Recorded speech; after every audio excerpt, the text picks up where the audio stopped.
जय हिंद साथियों। यह सच्चाई है कि आप दोस्त बदल सकते हैं मगर अपना पड़ोसी नहीं, और अगर पड़ोसी पाकिस्तान जैसा हो तो उसे ठीक करने के लिए कठोर दंड देना हमारा पहला कर्तव्य है। आज भारत सिर्फ पाकिस्तान नहीं बल्कि क्रूरता, बर्बरता और आतंकी मानसिकता के खिलाफ एक जंग लड़ रहा है। हमारी सेना जिस अद्भुत वीरता और शौर्य से लड़ रही है उससे साफ है कि इस बार आतंकवाद का खात्मा होकर रहेगा।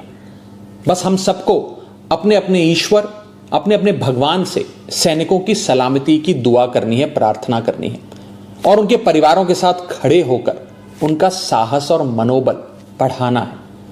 जिन परिवारों से निकलकर कर्नल सोफिया कुरैशी और विंग कमांडर व्योमिका सिंह जैसी बेटियां तिरंगे की शान संभाल रही हैं, जिन परिवारों के बेटे सरहद पर दुश्मन का मुकाबला कर रहे हैं, उन परिवारों के साथ चट्टान की तरह खड़ा होना है।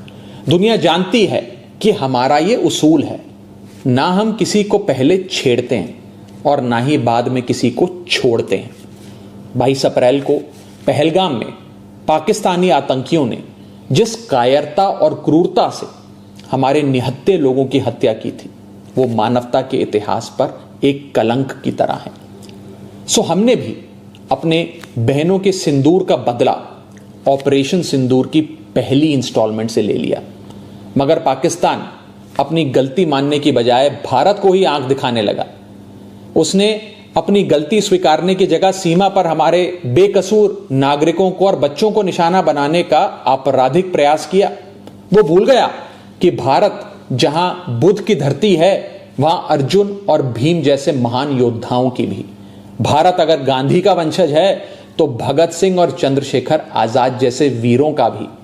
और इसलिए अब भारत की तीनों सेनाएं पूरी ताकत से बता रही हैं कि भारत पाकिस्तान का बाप है और बाप बाप होता है।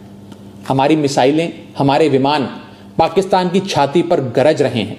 हमारा एयर डिफेंस सिस्टम पाकिस्तान की मिसाइलों और ड्रोन्स को मच्छर की तरह मसल कर मार रहा है। जिन आतंकवादियों ने रहम की भीख मांग रही माताओं के सामने उनके कलेजे के टुकड़े को छीना था, जिन आतंकवादियों ने पुलवामा से लेकर उरी तक हमारे लोगों पर नापाक नजर डाली थी, जिन आतंकवादियों ने 2008 में मुंबई में हमारे सैकड़ों निहत्थों और बेकसूर लोगों की बलि ली थी, जिन आतंकवादियों ने 2001 में हमारे लोकतंत्र के मंदिर इंडियन पार्लियामेंट पर घिनौना हमला किया था, जिन आतंकवादियों ने 1993 में हमारी आर्थिक राजधानी मुंबई को सीरियल ब्लास्ट से दहला दिया था, हमारी सेना उन आतंकवादियों को और उनकी नफरत की मानसिकता को पूरी ताकत से दफनाने में जुटी है। बस हम सबको आपस में एक रहना है। मुसीबत में देश की कमजोरी नहीं बल्कि ताकत बनना है। हम किसी भी धर्म, किसी भी जाति या किसी भी राजनीतिक दल से जुड़े हैं, किसी भी नेता को फॉलो करते हैं, इससे ज्यादा महत्वपूर्ण बात यह है कि हम सब हिंदुस्तानी हैं। We are all Indians. अगर कोई हमारे देश और मातृभूमि की तरफ आंख उठाएगा, उसका जवाब हम सब मिलकर देंगे। हमारी आर्मी, नेवी और एयरफोर्स पाकिस्तान को फिर से याद दिला रहे हैं कि ऐसे ही 1971 में उसको धूल चटाई थी, ऐसे ही पाकिस्तान के 90,000 से अधिक सैनिकों को घुटनों पर लाकर भारत ने नया बांग्लादेश बनाया था।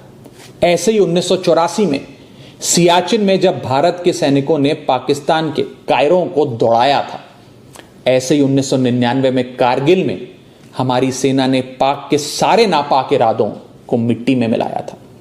मगर पाकिस्तान की मेमोरी लगता है कमजोर है, इसलिए समय समय पर याद दिलाना पड़ता है। जो देश 24 घंटे 365 दिन पूरी दुनिया के सामने भीख का कटोरा लेकर खड़ा रहता है, जो देश अपने बच्चों के हिस्से का दूध आतंकियों को पिलाता है, उसका फन कुचलने का इस बार इरादा हर हिंदुस्तानी ने ठान लिया है। अब की बार पाकिस्तान को सुधार कर रहेंगे। भारत पाकिस्तान को चुनौती और चेतावनी दे रहा है कि सुधर जाओ, वरना अब काशी से लेकर इस्लामाबाद तक बहेगी गंगा, रावलपिंडी में लहराएगा भारत का तिरंगा। जय हिंद।